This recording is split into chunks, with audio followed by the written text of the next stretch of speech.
할아버지 고 양춘식 목사, 아버지 고 양용주 목사, 작은아버지 양치호 목사의 뒤를 따라 3대째 목회를 이어가는 양진호 목사입니다.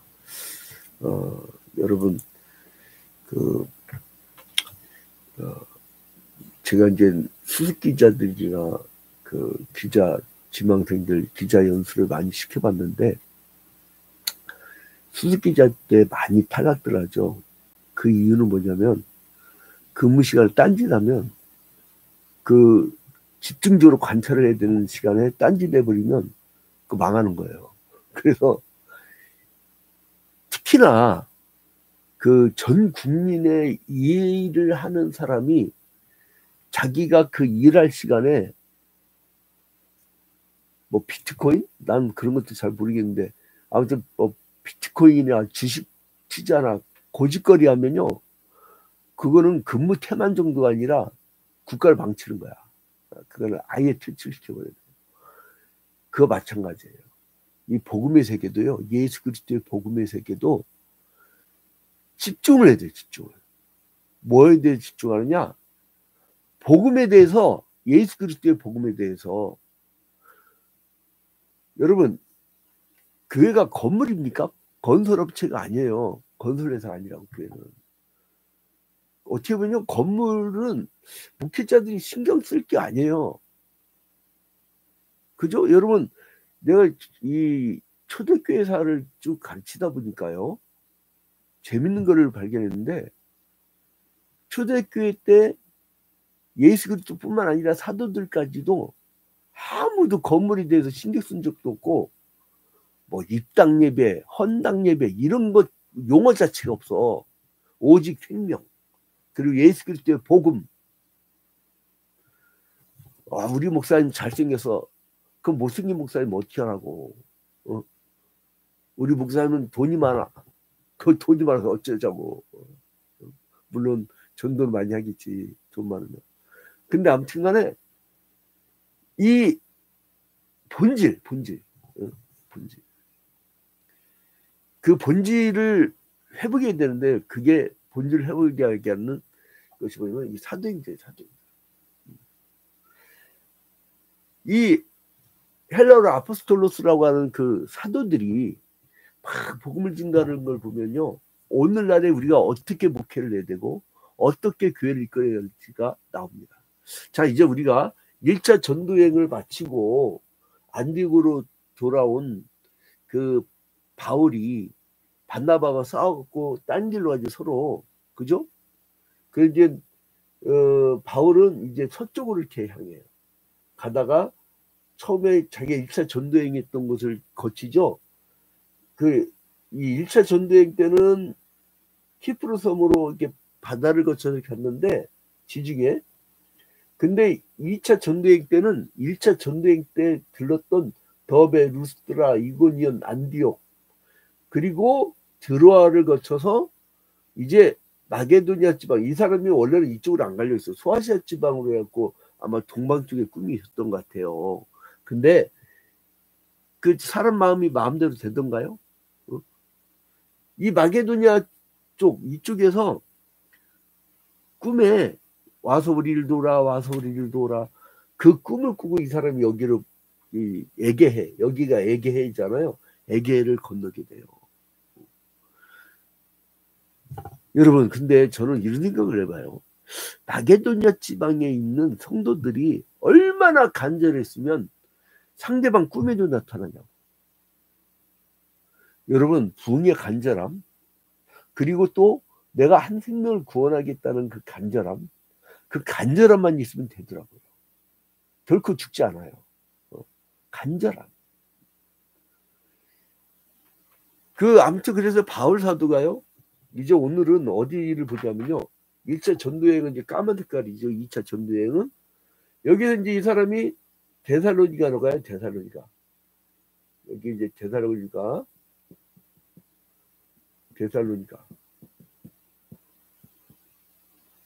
데살로니가로 갔다가 그 다음에 여기 이제 베레아 성도들에게 가요. 베레아로 갔다가 그 다음에 이제 배를 타고 어디로 가냐면은 아덴으로 가요. 아덴. 아덴은 어디냐면요. 아테네, 아테네. 자, 이제 오늘은 그래서 어제까지 봤던 그 빌립보에서 데살로니가로 가고 베레아로 가고 배 타고 가서 아덴으로 간 그 얘기를 오늘 좀 펼쳐보려고 합니다. 자, 이제 이 복음이 전파되는 곳에는요, 계속적으로 성령의 역사가 일어나고요. 그리고 이사와 기적이 일어나고, 그리고 이 그 사역자들이 시기 질투가 없는 거예요. 한 마음으로. 한 마음으로 막 어떻게든 복음을 전도하려고. 왜 마음이 나뉘느냐? 사역이 들어가서 그래요. 사역이. 내 거라고 하는. 예수 그리스도의 복음에 집중하라니까. 생명복음에 집중하라니까요. 그러면 뭐 욕심이 어디 있어요. 자, 봐봐요. 사도행전 17장 1절에 그들이 어디 그들이요? 여기서 빌립보 지방까지 갔던 바울과 실라와 디모데. 그죠? 빌립보에 갔던 사람들이 어디에요? 바로 밑에 암비볼리와 아볼리아로 다녀가 데살로니가에 이르니 라고 나오죠. 거기에 이제 유대인 회당이 있다고 나오죠. 그리고 이 사람들이 2절에 보니까 새 안식일에 성경을 가지고 강론을 해요. 왜 회당이 좋으냐? 구약시대 때 이 사람들은 구약의 토라, 즉 모세오경 같은 거, 이 구약 성경을 이 사람들은 갖고 있잖아요. 선지자의 글과 이런 것들을. 그리고 이 사람들이 배웠잖아요. 유대인들의 회당을 왜 좋으냐면 이 사람들이 메시아를 기다렸다고. 구약의 히브리어로 메시아를 기다렸다고요. 메시아. 기름 부음 받은 자. 근데 신약에 그리스도가 오셨단 말이죠. 그거를 설명하려면 구약 성경을 본 사람이야말로 신약을 이해할 수가 있거든요. 여러분 구약 성경 안 읽으면요. 신약 성경 도무지 이해를 할 수가 없고 또 이 신약 성경을 읽어도 거달기식으로 이해할 수밖에 없어요. 그래서 이 구약 시대의 그 유대인들의 회당에 가게 된 거예요. 그래서 이제 데살로니가에서 먼저 회당에 들어가 새 안식일 동안 복음을 전했는데, 야, 니들이 읽었던 그 구약 성경 있잖아. 결국은 예수 그리스도의 탄생을 예수 그리스도의 십자가에 못 박아 죽임을 당하는 대속의 죽음에 대해서 말씀하시는 건데, 그거를 우리의 말을 들어봐라 그거예요. 예수가 죽고 부활하심으로 그 메시아에 대한 구약의 예언이 성취되었다는 것을 이제 증명하는 거예요. 그러려면 어떻게 돼요? 강론을 해야 되죠. 그래서 여기 보니까요. 4절에 보니까 그 중에 어떤 사람 곧 경건한 헬라인의 큰 무리와 적지 않은 귀부인도 권함을 받고 바울과 실라를 따르나. 그러니까 이 경건한 헬라인. 헬라인이 뭐예요? 이 당시에 유대인이 아니고 이 이방 세계의 사람이 바로 헬라인이라고 했죠. 헬란 문명이었으니까 그 당시에. 그 다음에 큰 무리와 적지 않은 귀부인. 그러니까 이 사람들은 아마 그 복음을 열심히 증가하면 물질적으로 어렵지 않았을 것 같아. 왜냐하면 귀부인들이 있으니까. 교회도요. 정말 이렇게 권사님들. 나는 그래서 권사님들은 좀 살만해야 돼. 왜냐하면 너무 먹고 살기 힘든 지역에서 빈민 목회를 해보니까요. 죄다 나중에 그냥 돈 벌러 나가면요.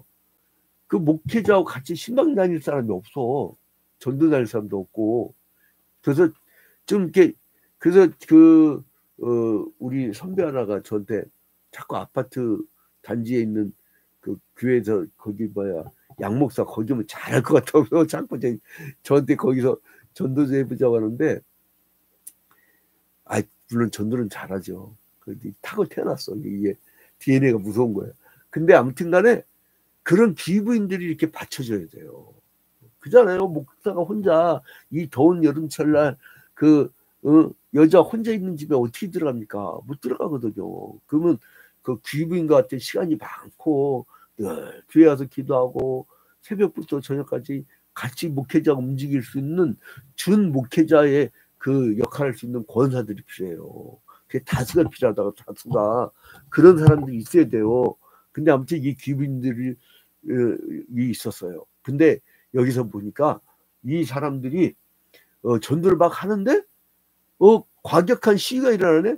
그래갖고 이 괴팍한 사람들을 그 여기 전도하다가 이 전도자들이 머물렀던 집이 있어요. 거기가 어디냐면 야손의 집이에요. 야손. 자 봐봐요. 5절에 보니까 그러나 유대인들이 시기하여 저자의 어떤 불량한 사람들을 데리고 때를 지어 성을 소동하게 하여 야손의 집에 침입하여 그들 백성에게 끌어내려고 찾았으나. 그러니까 야손의 집에 이 전도자들이 머물렀었던 것 같아요. 그러니까 야손의 집을 습격해 갖고 야손, 여기 써드릴게요. 야손의 집. 이 데살로니가에서 있었던 사건이에요. 야손의 집. 그러니까 여기가 항구 도시다 보니까 사람들이 기세했던 것 같아. 그러니까 막 기세게 막 끌으려고 했는데 다행히도 빠져나왔어요. 그래서 야손과 그 형제들을요, 이 읍장에게 끌고 가가지고 바울 일행을 숨겨줬다는 죄로 고소를 하게 돼요. 그래서 이제 이 야손과 그 형제들은 이 바울 일행 보고 이 도시를 빨리 떠나라. 그래서 이제 떠나게 했죠. 그 다음에 이 사람들이 그래서 어디로 가요? 쫓겨났다가 복음을 증거하지 않아요? 아유, 천만의 말씀. 베레아로 가서도 복음 전해요. 베레아로 가서도. 우리 같은 사람 어느 한 지역에서 이렇게 막 쫓겨난다고 해서 우리가 복음 안 전합니까? 우리는 막 죽어나서나 복음 증거하는 사람들이에요. 그것 때문에 태어난 거고, 이 땅에. 자, 근데 이 베레아 사람들은요, 이제 이 데살로니가에서 밤에 몰래 이제 빠져나와가지고 데살로니가 빠져나왔고 이제 디모데는 비교적 제재를 받지 않고 이렇게 빠져나왔잖아요. 그 이제 이 베레아에서 다 같이 만난 거예요. 바울과 실라와 디모데와. 디모데는 여기에서 루스드라에서 키웠던 제자였잖아요. 그 아들아 할 정도로. 그러니까 그 초대교회 때의 제자는요 거의 아들과 같이 집안 식구처럼 살았던 것 같아요. 그래야 제대로 된 교육이 됩니다. 그래서 이제 그들이 그 간절한 마음으로 바울의 말을 들어요. 이 베레아 사람들은. 그래서 이제 이 설교가 과연 성경에 근거한 것인지 또 상고를 해요. 야, 이 사람들 참 깊이가 있는 사람들이에요. 10절에 보니까요. 밤에 형제들이 곧 바울과 실라를 베레아로 보내니 그들이 이르러 유대인 회당에 또 들어갔죠. 유대인 회당. 왜 유대인 회당이 좋았다고요? 구약 성경을 이해를 하고 있으니까 그 구약에서 내내 가르쳤던 메시아의 탄생을 가르치기가 쉬웠다는 거예요. 그래서 이제 11절에 보니까 배려 있는 사람들은 데살로니가에 있는 사람들보다 더 너그러워서 간절한 마음으로 말씀을 받고 이것이 그러한가요? 날마다 성경을 상고함으로. 이게 드세지 않는 사람들이요. 좀 이렇게 이 베레아 성도들 신사적이라고 하잖아요. 이 신사적인 사람들은 복음 받아들이기가 굉장히 쉽습니다. 대화가 돼. 근데 복음 전하려고 어떤 사람한테 한 1분을 내가 1분 얘기하면서 말을 정리하려고 했더니 나는 1분 얘기인데 1시간 떠들어버리네. 그런 사람한테 복음이 들어가겠어요? 혹시나 전도돼 갖고 한 10년 20년 데리고 있어봐야 복음이 안 들어가. 왜냐면 자기 생각 99%가 있으니까. 그래서 이게 이 베레아 사람들은 참 신사였다는 거. 그래서 이제 12절 보니까 그 중에 믿는 사람이 많고 또 헬라의 귀부인과 남자가 적지 아니하나. 자, 그래서 이 사람들이 이제 성경을 참 잘 받았던 것 같아요. 근데 이 유대인들이 데살로니가에서 핍박했던 인간들이요, 베레아에서도 복음 증거한다는 말을 듣고 쫓아왔네. 쫓아왔어. 그래서 이제 베레아 소식을 듣고 몰려와갖고 군중을 선동해서 막 서로 소동케 한 거야. 그래서 이제 이 실라와 디모데는 며칠 머물면서 베레아 교회에 이 교회가 성장하도록 도왔는데 바울은 이제 형제들 도움을 받아갖고요 여기서 맞아 죽을까봐 배 타고요 멀리 도망가 버려. 그래서 이 에게의 제일 밑에 끝에 있는 아덴. 이게 아덴이 어디냐면 아테네야, 아테네.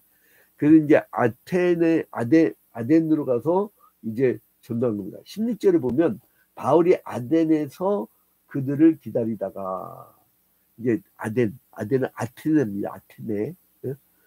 자, 이 아테네는요, 그 기원전 5세기니까 페리클레스 시대에 이제 그 가장 왕성했던 정치적 주도권을 지중해 연안의 이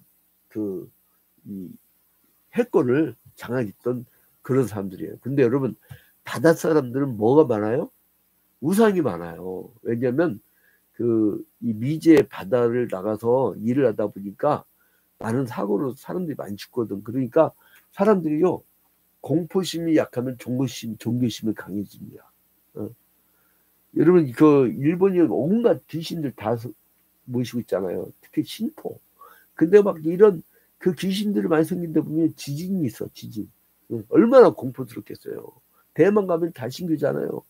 거기는 막 복음진 가면 사람들이 금방 믿어. 근데 집에 가보면 십자가 옆에 막 별 불상이 뭐니 막 한 100여 개 상이 있더래. 그러니까 이 사람들은 그러니까 이 지진이 있고 막 불안하니까 이 신을 섬기는 종교심으로 이게 발전을 하는 거예요. 자, 그래서 이 사람들은 아테네 아크로폴리스라는 그 성체가 있잖아요. 아크로폴리스 신전이라고 하죠. 신전. 거기에 이제 신상들이 막 되게 많잖아요. 근데 거기에 주된 신이 있어요. 그 아테네의 수호 여신이라고 했고 팔라스 아테네.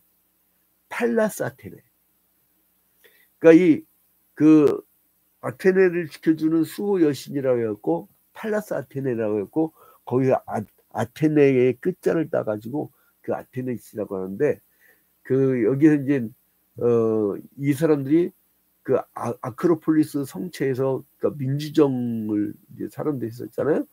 그때 이제 그 팔라스 아테네를 섬기던 신전 이름 뭐냐면 그 유명한 파르테논 신전. 이제 그게 여기서 또 있는 거죠. 그러니까 이제 이 사람들은 종교심이 많았어요. 그 바울이 오랫동안 이제 아테네에 있게 되잖아요. 근데 그 도시를 보니까 단에 알지 못하는 신에게라고 새긴 단을 봤어요. 그래서 바울이 이걸 잘 이용하는 거예요. 알지 못하는 신에게. 그래서 이제 이 그러니까 이 전도를 할 때요, 여러 사역자들이 있는데 하나님은요, 지성 있는 사역자를 중에서는 지성인들을 만나게 합니다. 그리고 농어촌에 있는 농사 짓는 분들한테는 거기에 또 맞는 사역자를 보내셔요. 또 그리고 어떤 그냥 뭐 돈은 많고 돈 많다 보면 사람들이 이게 생각이 없잖아요. 핍박 많이 받는 지역 사람들이 IQ가 좋아. 이게 이제 돈이 많으면 이게 생각이 없다니까. 내 친구도 엄청난 막 빌딩이 몇 채 있고 막 어마어마한 부자들인데 막 벤츠차가 몇 대 있는데 얘가 사고가 단순해. 그 사고가 단순하더라고. 왜냐면 고민할 필요가 없거든. 그냥 쓸 일 있으면 그냥 돈 지갑을 꺼내면 되는 거니까. 생각이 없어, 생각이. 근데 이제 단순해서 좋긴 좋아. 왜냐면 거짓말도 안 해, 또. 그냥 있는 그대로 얘기하고. 근데 이제 아무튼 간에, 여기서 이제 바울 사도가 가말리엘 문화에서 자랐다는 게 있었잖아요. 이 사람은, 그러니까 철학과 인문학에 대한 학식이 대단했던 것 같아요. 자, 여러분 봐봐요. 18절에 보니까 어떤 에피쿠로스와 스토아 철학자들도 바울과 쟁론할세. 야, 철학자들과 쟁론할 정도로. 이 에피쿠로스 학파는요, 여러분 쾌락주의라고 들어보셨잖아요. 그 고등학교 다닐 때 그 국민윤리 책에서 그 에피쿠로스 학파예요. 쾌락주의. 근데 이 사람들 감각을 중시하죠. 그래서 아타락시아, 그 감각을 중시하고 그 경험을 중시하고. 근데 여기에 보니까 스토아 철학자들이 나오죠. 정반대 사람들이에요. 그런 이 사람들은 평정심, 그리고 그 심리적인 안정감, 이걸 되게 중요시해요. 그걸 아파테이아라고 그래요. 아파테이아. 이제 그걸 잠깐 넘어가 버리고.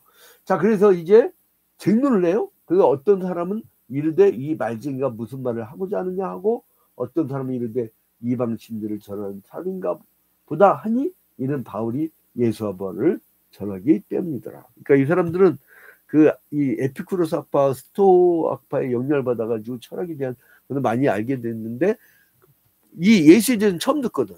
예수의 십자가의 죽음과 부활하신 분에 대해서. 그래서 이제 이 아테네는 아레오바고라는 법칙이 있었어요. 거기가 이제 그게 단이에요, 단. 자, 봐봐요. 22절. 바울이 아레오바고 가운데 서서 말하되 아덴 사람들아 너희를 보니 범사에 종교심이 많도다. 자, 아레오바고가 뭐냐면 여러분 단상이에요, 단상. 법정 단상. 그래서 이제 이 바울이 아레오바고에서 서서 이제 설교를 하는 거예요. 이제 그러면서 뭐라면 알지 못한 신에게라고 생긴 비명을 내가 봤다. 근데 니들은 이 알지 못하는 신을 섬기지만 나는 확실한 신을 섬긴다. 우주의 창조자요, 주제자이시고 참신이 계신다라고 복음을 준 거예요. 그래서 예수의 십자가와 부활을 가르치니까 이 사람들이 이제 이해를 할 수가 없는 거지. 진리를 찾고 진리를 추구하던 사람들이 이해를 할 수가 없는 거야. 그래 막 조롱하는 거예요. 나같이 난소리 하지 말아요. 이렇게. 그래서 이제 여기서 우리가 17장에 볼 수 있는 게 뭐냐면요. 도시를 옮겨가면서 데살로니가, 베레아, 아덴, 이게 사도행전 17장입니다. 사도행전 17장 그러면 데살로니가, 베레아, 아덴, 때를 얻든지 못 얻든지 복음을 전하려고 힘썼던 모습을 발견할 수가 있어요. 그 마음 자세. 여러분 오늘도 여러분과 제가 때를 얻든지 못 얻든지 복음을 전하려고 애쓰는 그 자세를 보고 하나님께 영광을 받으신다는 사실을 기억하시기 바랍니다. 오늘 하루 그냥 입 다물고 가만히 지나가면 내 인생 아무 의미 없이 지나가요. 그러나 죽어가는 생명을 바라보고 하나님은 적당한 때에 적당한 사람을 사역자로 보내주시거든요. 가서 외치세요. 외치세요. 그래서 복음을 위한 고난을 당할 수가 있어요. 그게 상급이라. 그게 상급이라.